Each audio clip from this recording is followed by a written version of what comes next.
1 रुपये में 1 रोटी खरीद के लाते हैं, उसको 2 लोग खाते हैं और शौचालय में जो पानी का प्रयोग किया जाता है उसको पीते हैं। क्या ये मानव से भी एक मानव मतलब आज जानवरों की अपेक्षा इतना हुआ है? खाना पीना मतलब रोटी लाना यो खरीद के 1 रुपया में 1 रोटी होकर में 2 आदमी मिलकर खाइयो। जरूरत है इन 45 जिंदगियों को बचाने की आवश्यकता है, नहीं 2 लोग 3 लोग बीमार हो चुके हैं। अगर उनको सोच के देखिए, दवा पानी ने भोजन तो एकदम बंद हो गया है। हम लोग को इस पर बयान देने में भी थोड़ा सा हम लोग का गला भर आ रहा है कि कैसे बयान दें इस विषय में। अगर भोजन के लिए अगर कुछ पैसा वगैरह चाहिए तो हमने चंदा वगैरह कलेक्ट करके तो नहीं भेजबो। अच्छा तो ठीक है, ना जन दुकानवा में तो नहीं कीना ही, तो फोन पे ले हो ना। फोन पे ना चले ना, फोन पे ना चले। अगर जी एक मामला आया है, प्रवासी मजदूर विदेशों से गुहार लगा रहे हैं। बहुत सारे प्रिंट मीडिया सोशल मीडिया में खबरें आ रहे हैं, विधायक मंत्री तक भी गुहार लगा रहे हैं। आंदोलनकारियों से आप पर आशा लगा के लोग रखे हैं कि किसी तरह वतन आपसी हो या फिर जिस कॉन्ट्रैक्ट बेस में उन लोग को हुआ था उस स्तर पर वहाँ पे जॉब मिले, लेकिन उनको बहुत सारे बीमार पड़ गए हैं और अभी खाने पीने की व्यवस्था नहीं, एक रूम में बंद हैं, बीमार भी लोग हैं। आप लोगों के पास भी आप देख सकते हैं कि आप लोग इतने दिन से आंदोलन कर रहे हैं, तो प्रवासी मजदूर भी आप लोगों को चाह रहे हैं कि सरकार में आए और लोगों को यहाँ रोजगार है और आप लोगों को पसंद करती है। तो इसको लेकर जो मामला सामने आया है उसको लेकर क्या करना चाह रहे हैं, आगे आप लोगों की क्या स्टैंड है? देखिए, आज प्रेस के माध्यम से हमें भी जानकारी मिली, जिसमें हमारे हाथ में हिंदुस्तान सम्मानित पत्रिका अखबार का पेपर कटिंग है, जिसमें हमारे सऊदी अरब में फंसे हुए बिशुनगढ़ और उनके पड़ोसी जो क्षेत्र हैं बगोदर, नावाडी, डुमरी, लगभग 45 के आसपास मजदूर फंसे हुए हैं और उन्होंने भारत सरकार से वतन वापसी की गुहार लगाई है। और आज ये आकस्मिक बैठक हम लोग की भी इसी क्रम में हुई, आज रात के अंधेरे में, कि हम लोग इनके लिए क्या कर सकते हैं। सबसे पहली बात, पक्ष विपक्ष चलता रहेगा, राजनीतिक मतभेद चलता रहेगा, लेकिन अभी चूँकि हम लोग चाहेंगे कि जो सरकार में बैठे लोग हैं, जो विपक्ष में बैठे लोग हैं और जो भी आंदोलनकारी हैं, एकमुश्त होकर सब आपस में समन्वय स्थापित करके आज जो हमारे प्रवासी मजदूर जो 45 फंसे हैं सऊदी अरब में, जिनकी जान पर भी अब संकट आने को है, चूँकि कई दिनों से उन्हें एक कमरे में बंद कर दिया गया। अभी उनसे हमारी टेलीफोनिक हमारे वीडियो कॉल बातचीत हुई, आपने वीडियो में भी दिखाया। दिनेश सर, माहिदा, अजय दा, हमारे संजय का, विनोद दा हैं, सभी मिलकर हम लोग उनसे टेलीफोनिक बात किए, तो उस माध्यम से भी उन्होंने अपने दर्द को साझा किया हम तक। तो हम लोग आज चूँकि मीडिया का बहुत बड़ा हाथ होता है जनता की आवाज़ को पूरे देश तक फैलाने का, तो हम लोग आप मीडिया बंधुओं के माध्यम से सबसे पहले जो देश का, चूँकि ये विदेश मंत्रालय का विषय है, उनसे हम आह्वान करेंगे कि आप जिस उम्मीद के साथ जनता का मत के माध्यम से वहाँ तक चुनकर जाते हैं, शिखर पर पहुँचते हैं, सरकारें बनाते हैं, सरकारें बनाने के बाद आप ऐशो आराम का जीवन यापन करते हैं, आपके पास सुरक्षा होती है, आपके पास कई महंगी गाड़ियाँ होती है, आपके परिवार का जीवन बदल जाता है, लेकिन आपको वोट करने वाला आज भी एक आम मजदूर ही है। आज वह मजदूर इतना मजबूर है कि अपनी जान को जोखिम में रखकर इस राज्य में बाहर नहीं, इस वतन से बाहर जाकर रोजगार की तलाश में गया है। तो मैं नैतिकता के आधार पर, मानवता के आधार पर और लोकतांत्रिक मूल्यों के आधार पर मैं विदेशी मंत्रालय यानी भारत सरकार जो केंद्र बैठी है उनके माध्यम से हम चाहेंगे कि हमारी आवाज़ उन तक पहुँचे, प्रवासी मजदूरों की उनकी आवाज़ पहुँचे और उनको वतन वापसी का रास्ता तैयार करें। और साथ ही हम राज्य सरकार को भी संदेश देना चाहेंगे, हालांकि राज्य सरकार रोजगार के मामले में विफल रही है, तो कम से कम रोजगार नहीं दे पाई, तो कम से कम उन जो वतन के बाहर जो हमारे मजदूर राज्य के फंसे हैं उतना खर्चा करें और उन्हें वतन वापसी के लिए एक रास्ता तैयार करें। साथ ही राज्य की सरकार है आपकी, तो आप कम से कम जो केंद्र में सरकार बैठी है उनसे एक समन्वय बनाएं, एक सामंजस्य स्थापित करें और उन 45 मजदूरों की वतन वापसी की तैयारी करें और उसके लिए पहल करें और इस मामले को गंभीरतापूर्वक संज्ञान में लें, इस मामले को गंभीरतापूर्वक संज्ञान में लें।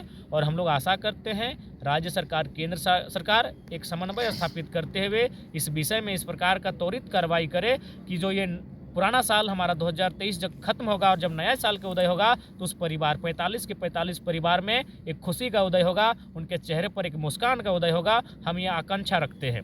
तो अगर राज्य सरकार समन्वय स्थापित करने में विफल होती है या फिर केंद्र सरकार, विदेश मंत्रालय इस पर अगर संज्ञान लेने में ढिलाई करती है, तो हम लोग राज्य सरकार और केंद्र सरकार कि विपक्ष में जाकर आंदोलन प्रदर्शन करने का काम करेंगे और तीनों जिला का जो मुख्यालय होगा हम लोग वहाँ धरना प्रदर्शन का काम करेंगे और अपने ज्ञापन को सौंपने का कार्य करेंगे। सबसे पहले हम लोग ज्ञापन देने की तैयारी 1-2 दिन में करेंगे और हम लोग 1 सप्ताह का मोहलत देंगे। उसके बाद हम लोग जिला मुख्यालय में धरना देने का काम करेंगे और निश्चय ही हम लोग उस मजदूर जो भी हमारे 45 कोई भाई है, कोई बंधु है, कोई अभिभावक है, हम उनके साथ खड़े हैं और हमारी जो भी सामर्थ्य है हमारे संगठन का हम लोग उनके साथ देने के लिए इस लड़ाई को कमर कस के लड़ेंगे और निश्चय ही उनकी वतन वापसी कैसे हो इस पर हम लोग जब तक उनकी वतन वापसी नहीं होगी हम लोग कोई ऐसा दिन नहीं होगा जो हम लोग चर्चा परिचर्चा नहीं करेंगे। हम लोग चुप नहीं बैठेंगे तब तक। जो भी हमारा साधन संसाधन होगा हम लोग वार्ता करने का प्रयास करेंगे, हम लोग सामंजस्य बनाने का प्रयास करेंगे।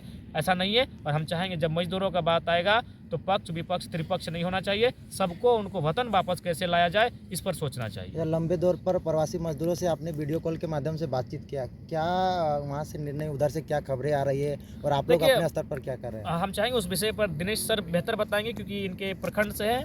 माही पटेल दा बताएंगे, अजय दा भी कुछ बताएंगे क्योंकि इन्होंने भी उनसे बातें की हैं, तो आप इनसे भी सुने थोड़ा। सर, हमारी संवेदना उन तमाम मजदूरों के साथ है और उनके परिवारों के साथ है। हमें विश्वास है भारत सरकार इस पर पहल करेगी और उनके चेहरों पर मुस्कान लौटाने का काम करेगी। अभी हम लोग बात कर रहे थे, आप लोगों ने देखा तो मजदूर स्पष्ट कर रहे थे कि वहाँ उन्हें खाने के भी लाले पड़ रहे हैं। 2-3 मजदूर बीमार पड़ गए, उनके इलाज कराने के में फजियत आ रहा है और उनके साथ स्थिति ये है कि 7 महीने में मात्र 2 महीने का उन्हें सैलरी दिया गया है। आप वस्तु स्थिति इस बात से अंदाज़ा लगा सकते हैं कि भारत से बाहर जाने वाले मजदूरों की क्या स्थिति है। आप इस बात से अंदाज़ा लगाइए कि उन्हें बोल कर ले जाया जाता है कि 35,000 का सैलरी देंगे और महज 12,000 का सैलरी दिया जाता है। उस पर भी 7 महीने में मात्र 2 महीने का दिया जाता है और जब उसका विरोध किया जाता है तो उन्हें बाहर से बंद करके एक कमरे में कैद कर दिया जाता है और खाने की व्यवस्था वहाँ उपलब्ध नहीं है। ये स्थिति है। भारत सरकार मानवीय दृष्टिकोण से इस पर संज्ञान ले और मानवता के आधार पर कम से कम उनको वापस लाने का कोशिश करे, ये हम लोग आज अपील करना चाहते हैं। मेडिकल सुविधा के लिए उन लोगों को इलाज नहीं किया जा रहा, रोका जा रहा है इलाज से भी। जी बिल्कुल, मेडिकल सुविधा के लिए कोई उन लोगों को सुविधा नहीं दिया जा रहा है, जबकि अभी हमारे पास एग्रीमेंट पेपर है और एग्रीमेंट पेपर के माध्यम से आप देख सकते हैं कि एग्रीमेंट पेपर में स्पष्ट लिखा हुआ है कि उन्हें कौन कौन सी सुविधाएं दी जानी है। उन्हें ट्रांसपोर्टेशन दिया जाना है, एकोमोडेशन दिया जाना है, यानी खाने पीने की व्यवस्था देनी है और उनको वहाँ रहने का व्यवस्था देना है। लेकिन बावजूद इसके उनको एक कमरे में कैद करके रखा गया है, जैसा अभी उन्होंने वीडियो कॉलिंग करके हम लोगों को दिखाया, और उन्हें खाने पीने के साथ साथ स्वास्थ्य की भी समस्या उत्पन्न होने लगी है। ये बहुत ही दुखद स्थिति है। हम कहेंगे कि राज्य सरकार और केंद्र सरकार दोनों इस पर पहल करे और किसी भी सूरत में जितना जल्द से जल्द हो सके उनको वापस लाने का काम करे, यही हम अपील करेंगे। माहिदा, आपके क्षेत्र के लोग विस्थापन का वहाँ पे हमेशा मुद्दा रहता है, किस तरह से वो लोगों प्रवासी मजदूरों से बातचीत हो रही है, परिवार वालों से और उन लोगों से? रोजगार सबसे बड़ा समस्या, रोजगार विस्थापित हो चाहे जो भी हो, सबके साथ संकट रोजगार का होता है। रोजगार के कारण लोग जाते हैं। हमारे एक मंत्री कुछ दिन पहले बयान दिए थे कि शौक से लोग जाते हैं बाहर काम करने के लिए। ये आप वीडियो के माध्यम से आपने देखा कि कैसे दुख होता है। क्या उन लोगों ने इसी शौक से गए थे? एक कमरे में 45 लोग रहने का जगह है, सोचने की बात है।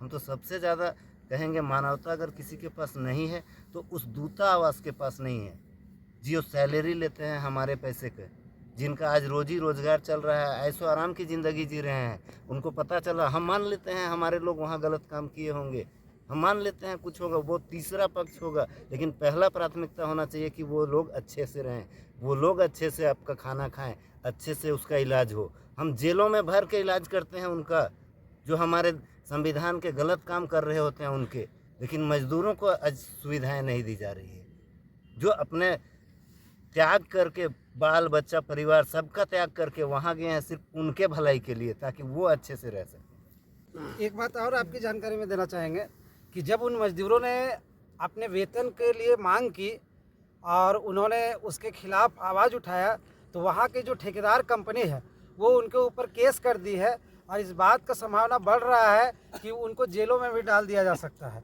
ये स्थिति है कि हम अपने अधिकारों के लिए, हमें जिस एग्रीमेंट के आधार पर ले जाया गया है उस एग्रीमेंट की भी जब बात हम कर रहे हैं तो उस पर भी हमें केस करके वहाँ जेल में फंसाने का एक षड्यंत्र चल रहा है। इसलिए यह मामला बहुत ही संगीन है, इसको कहीं ना कहीं समझना पड़ेगा हमारे केंद्र सरकार को किसी न किसी रूप में। आप देखेंगे कि जिस कंपनी ने ले गया था वो कंपनी आपको यहाँ से केरल के है ठेकेदार, और वो कंपनी देखिएगा इन्होंने पूरा एग्रीमेंट मतलब साइन किया है, और इस एग्रीमेंट के आधार पर वो ले गए थे, और वहाँ जाकर के जैसा जानकारी मिल रहा है कि वे किसी दूसरे कंपनी को उन्होंने दे दिया है। तो इस स्थिति में मजदूर फंसे हुए हैं, इसलिए हम कहेंगे कि इसको संज्ञान में लेना चाहिए। अजय दा, उन मजदूरों के बारे में क्या बोलिएगा जो इस प्रकार से फंस जाते हैं झारखंड में, झारखंड छोड़ के, अपने बाल बच्चा को छोड़ के, घर परिवार को छोड़ के पेट के लिए विदेश जाते हैं? देखिए, ये स्थिति हम लोग 2 साल से ही जमीनी स्तर से देख रहे हैं, कितना विकट स्थिति है। हमारे बोकारो ज़िला के जो मजदूर हैं, हमारा बोकारो ज़िला जो इंडस्ट्रियल एरिया कहलाता है, हमारे क्षेत्र में डीवीसी, कोल इंडिया, बीएसएल, इतने सारे यहाँ संसाधन उपलब्ध है, लेकिन यहाँ के लोग कहाँ जा रहे हैं? विदेश जा रहे हैं। क्यों? कमाने के लिए जा रहे हैं। ऐसी स्थिति रहेगी, यहाँ के एमएलए हो या एमपी हो, क्या वो देख नहीं रहे हैं स्थिति क्यों ऐसा बिखरा ले रही है? अब जब वोट आता है तो मांगने चले जाते हैं, वही गरीब के पास दीजिए, हाथ जोड़ के मांगते हैं, और पता नहीं फिर 5 साल भूल जाते हैं। तो थोड़ा नैतिकता के आधार पे कम से कम सोचिए अपने क्षेत्र के बारे में। हमारे यहाँ सब सुख सुविधाएं हैं, अब दिलाने का काम कीजिए। ये स्थिति जो अभी केंद्र सरकार इसके लिए क्या पहल कर रही है, या वो जो विदेश मंत्रालय इस पहल को देख नहीं रही है, जो विदेश में हमारे हजारों लोग प्रवासी मजदूर फंसे हुए हैं, और ऐसी जो बातें हैं दिन ब दिन निकल के बाहर आती हैं, और बहुत सारे ऐसे मुद्दे आते हैं जो प्रवासी मजदूर का है। तो हम चाहते हैं कि केंद्र सरकार इस पर संज्ञान ले और हार्डली वर्क करे उस पर। ऐसा नहीं कि बस यहाँ मुद्दाएं और जितने भी रोजगार के साधन हो बस यहाँ ढकोसले और बाजी होती रहे, और हमारे मजदूर वहाँ पे शोषण होते रहे। देखिए वहाँ पे अभी मजदूर से हम लोग बात किए हैं वीडियो कॉन्फ्रेंस से, 1 रुपया में बेचारा 1 रोटी खरीद के ला रहा है, और उसमें 2 लोग खा रहे हैं। कितना विकट स्थिति है वो भाई लोग का। पानी पीते हैं जो शौचालय के लिए प्रयोग होता है, उस पानी का जो पानी वहाँ शौचालय के लिए प्रयोग हो रहा है। यहाँ नेता मंत्री ऐसी से नीचे नहीं उतरते हैं। मैंने यहाँ महंगी करोड़ों की गाड़ियों में घूमते हैं, कितना शर्मनाक स्थिति में है। मैं उन आपके चैनल के माध्यम से उन मजदूरों का नाम भी बताना चाहूँगा जो सऊदी अरब में फंसे हुए हैं। अखबार के पन्नों के माध्यम से सारा नारी से है अर्जुन महतो जो नावाडी प्रखंड बोकारो जिला है, भागीरथ महतो, टिकलाल महतो, बेको से है संतोष साव, महेश साव, कामेश्वर साव, खेतको से है महेश महतो, रितलाल महतो, विजय महतो, मुंड्रो से अशोक महतो, जरमुने से सोहन कुमार, डुमरी प्रखंड के बरियारपुर से इंद्रदेव महतो, चैनपुर से राजेश कुमार, पोरदाग से गणेश साव, डुमरी से सुभाष कुमार, जानकी महतो, बोकारो जिले के नावाडी प्रखंड के पोखरिया से जगदीश महतो, गोनियाटू से रामचंद्र महतो, गोमिया प्रखंड के करी से प्रदीप महतो, सीधाबारा से मनोहर महतो। ऐसे कुल मिलाकर 45 मजदूर हैं। तो ये बहुत दुखद विषय है। मतलब आप सोचिए, थोड़ा सा सोच के देखिए कि विदेश में, प्रदेश में नहीं, वो विदेश में उनके साथ यातनाएं हो रही, किस परिस्थिति में वे लोग जी रहे होंगे। 1 रुपये में 1 रोटी खरीद के लाते हैं, उसको 2 लोग खाते हैं, और शौचालय में जो पानी का प्रयोग किया जाता है उसको पीते हैं। क्या ये मानव से भी एक मानव, मतलब आज जानवरों की अपेक्षा निम्न स्तर का जीवन जी रहा है हमारा, इस प्रकार की स्थिति आज देखने को मिली है। तो मैं आपके चैनल के माध्यम से, और हम चाहूँगा साथ ही इसको बाकी जो हमारे राज्य स्तरीय मीडिया है वे भी गंभीरतापूर्वक, आखिर कब तक लोग टीआरपी के लिए मैंने अभिनेता और नेताओं के पीछे घूमेंगे। आज ज़रूरत है इन 45 जिंदगियों को बचाने की आवश्यकता है। नहीं 2 लोग 3 लोग बीमार हो चुके हैं। अगर उनको सोच के देखिए, दवा पानी ने, भोजन तो एकदम बंद हो गया है। हम लोग इस पर बयान देने में भी थोड़ा सा हम लोग का गला भर आ रहा है कि कैसे बयान दें इस विषय में। समझिए यार, बाथरूम का पानी कोई यूज कर रहा है, बाथरूम का पानी वो पी रहा है, मतलब उसको ये सुने तो हम लोग को बड़ा मैंने दुखद लगा कि 1 रुपया में 1 रोटी लाता है, उसको 2 आदमी खाता है। हम लोग बोले कि हम लोग पैसा भेजें क्या, तो बोला कहाँ भेजिएगा, फोन पे डिस्ट्रेक्ट के अकाउंट भी सीज कर लिया गया, कहाँ भेजे हम लोग बताइए। हम लोग कैसे, हम लोग मदद करने के लिए पूरी तरह से मतलब तत्पर हैं, और हम लोग मैंने रात को आज इसलिए मीटिंग में बैठे, लेकिन हम लोग कैसे मदद उनको पहुँचाएँ। इसलिए आपके चैनल के माध्यम से इस वीडियो को मैंने पूरे राज्य के, देश के कोने तक पहुंचाई है। उन 45 जिंदगियों का सवाल है, और ऐसे न जाने कितनी जिंदगियां बाहर फंस जाती है। इसलिए ये हमारी जो एम्बेसी बनी है वो घास छीलने के लिए नहीं बनी है। उस एम्बेसी को अपना कार्य का निर्वहन करना चाहिए, और उन मजदूरों को सकुशल वतन वापसी का रास्ता तैयार करना चाहिए। हम लोग यही मांग करते हैं। 45 के 45 आदमी भी हैं यहाँ पर। लोकेशन भेज दो ना, लोकेशन भेज दो। हाँ, लोकेशन भेजिए। और हमने तब तक अपन कुछ भेजा तो कि भाई जैसे भी तो हमने टेलीफोन के माध्यम से सूचना दे दो तो की हमने के चाहिए। यार आके हमें सिविल वाला भी बात भेल ले भैया है, हमें सिविल वाला बात कर ले तो हमें सिविल वाला यहाँ पे पलट गए, यहाँ हमने कुछ बात करके ना तो टाइम बदल गए, वहाँ जाके ऑफिस में जाके बदल गए। हम क्या तो घूस मिले की हो गए, समझ ना आया हमसे कुछ ध्यान ना दे रहे चलो फोन भी ना कर ले फोन करे तो उठे फोन अगर फोन ना उठा ले मिसिल होला। इंडियन एम्बेसी से बात हो गई? अच्छा, वहाँ के इंडियन एम्बेसी जो हो से बातचीत तो नहीं भेबो हो? हाँ बात भेल है तो अभी फोन ना उठा रहे आज कुछ हमें बोल के गल का यार वहाँ से गला बार पूछो ना कर लागो घूस उस खा गए किसी कर के हमको पता नहीं चल रहा हम लिखे। अच्छा ठीक। तेरा दे दे तो पैसा दे दे लेते। कोई बात नहीं, चिंता नहीं कर। हमनी राज्य से जितना भी हमनी जनप्रतिनिधि होने हमने दबाव गुहार लगे ले तोर से बात करे खातिर अभी बड़ी प्रयास कर लियो बड़ी नंबर कर लियो लेकिन ना गलो तो देवेंद्र दाग के और मोती लाल के नंबर अटिंग मिलल लो कनियत बात भी नहीं गलो बाकी तोर से बड़ी प्रयास कर लेकिन हमने नंबर। हाँ, हमरो तबीयत खराब होलो बीच में तो हम बाहर लिए। ठीक है, हमनी इसमें हॉस्पिटल में तो आने होने तो ही खाना पीना भेबो है? खाना पीना है ना मतलब रोटी लाना यो खरीद के 1 रुपया में 1 रोटी ओकर में 2 आदमी मिलके खा लियो। अच्छा ठीक हो। अगर भोजन के लेके अगर कुछ पैसा वगैरह चाहिए तो हमने चंदा वगैरह कलेक्ट करके तो नहीं भेजबो। नहीं भेज भी कैसे हमें बंटवा दे से प्लॉट के दो। अच्छा तो ठीक है, ना जन दुकानवा में तो नहीं कीना ही तो फोन पे ले हो ना? फोन पे ना चले ना फोन पे ना चले जो दुकानों में नहीं चलो जहाँ तो नहीं खरीदवी। नहीं चले ऑनलाइन तो फोन पे ना चले अगर कुछ निकलेगा अच्छा यार हमने के दो तीन आदमी बीमार भी पड़ गए है ना 2-3 आदमी बीमार पड़ गए तो कने इलाज पाए ना करा पा रही हमनियो काहे के आग जे हमने के जे इंश्योरेंस हमें गले लेने कंपनियां इधर में इंश्योरेंस बना दे वाला वो हटाए तब से इंश्योरेंस ना दे रहे तब हॉस्पिटल के अलग बात बावजूद भी कहते कि तोने के कपिल है तो कपिल मतलब साहब है तो तोने के कंपनियां से तबे इलाज हो तो ना ना कर पा वो इलाज हमने तो हम भी बड़ी परेशान हो गए इलाज के चक्कर में 2-3 आदमी ढेर बीमार पड़ गए पानी उल्टा पुल्टा पी के पनिया उनिया सब बंद कर दे रहे ना तो नलका वाला पनिया पियो है सफा वाला पनिया तो करम पीला पटी हो गए। अच्छा तोनी के हम अभी अरुण से बात कर ले लियो तो ओकरा कहले ये कि तोनी जो लिखित शिकायत करले है ना दूतावास में चाहे विदेश मंत्रालय में या जनप्रतिनिधि ककरो दले में से चिट्ठिया हमरा व्हाट्सएप कर दियो ठीक है भेज दियो। हाँ अभी जो हम ईमो में बात कर ले लियो ना वह नंबर लगा अरुण के मोबाइल में बात कर लियो सबसे पहले अभी टाइगर ओकरे मोबाइल में बात कर ले लो अरुण के मोबाइल में वही लगे हमारे व्हाट्सएप नंबर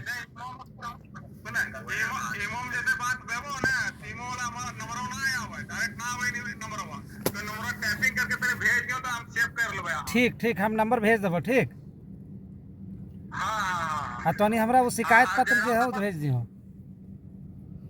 जयराम दादा बात कर खातिर कुछ नंबर मिलता है तो अगर दे तो दे दियो का को हाँ दे दिए नंबर अभी ऑन रहेगा।